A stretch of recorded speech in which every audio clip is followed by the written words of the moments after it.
हज़रत पीर जुल्फ़िकार साहब नक्शबंदी दामद बरकातुहुम अल्लाह इनके इल्म, अमल, उमर, तक़वा, परहेज़गारी में खूब खूब बरकत नसीब फरमाए। इन्होंने ये वाक़या ज़िक्र किया है कि हमारे मुल्क में यानी पड़ोस मुल्क में एक आदमी ने सोच लिया कि मुझे हलाल कमाना है। सोचोगे इंशाअल्लाह हलाल खाओगे, अल्लाह नेक अमल की तौफीक देगा, बच्चे फरमा बरदार होंगे। हराम की नहूसतें बड़ी ख़तरनाक है। हराम की नहूसतें, हमारी औलाद हमारे कंट्रोल में नहीं, हमारी बीवी हमारे कंट्रोल में नहीं, दिल बेचैन बेकरार और मस्जिद में दिल नहीं लगता, तिलावत में दिल नहीं लगता, कुरान करीम पढ़ने में दिल नहीं लगता, इस्तिग़फ़ार पढ़ने में दिल नहीं लगता।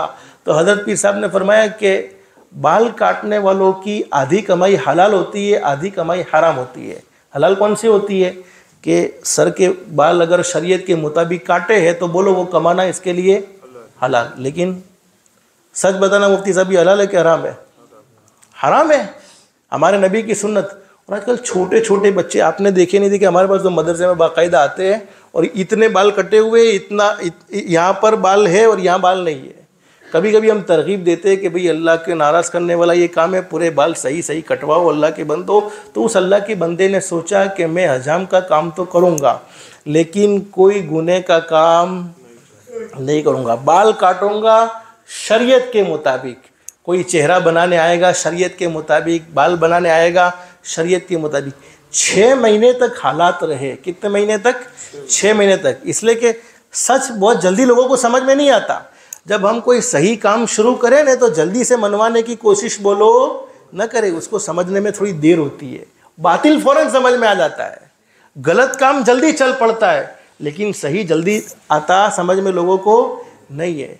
अब 6 महीने हो जाने के बाद फिर अल्लाह ने जो उसका इम्तिहान लिया, लेकिन उसने सोच तो लिया था। हम तो किसी को मशवरा देते हैं तो अपने को डायग्नोस तमें आलसो बोलो पैसा बीजे धंधो चालू कर दो। भाई मैं तेरा जिम्मेदार थोड़ी हूँ, मैं तो तुझे दीन समझा रहा हूँ कि ये गलत कर रहा है, तो ये सही नहीं करता है।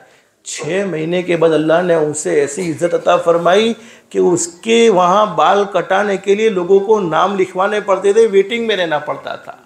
इतनी दूर दूर से एक शोहरत हो गई कि फलानी दुकान पर बाल बोलो शरीयत के मुआफिक। अगर किसी दुकान के बारे में ये फेमस हो जावे और लोगों ने इसका तजर्बा कर लिया हो कि यहाँ दुकान पर झूठ नहीं बोला जाता, इंसाफ के साथ और अदल के साथ व्यापार किया जाता है, तो बोलो कुछ टाइम में उसके दुकान की शोहरत होती है कि नहीं होती?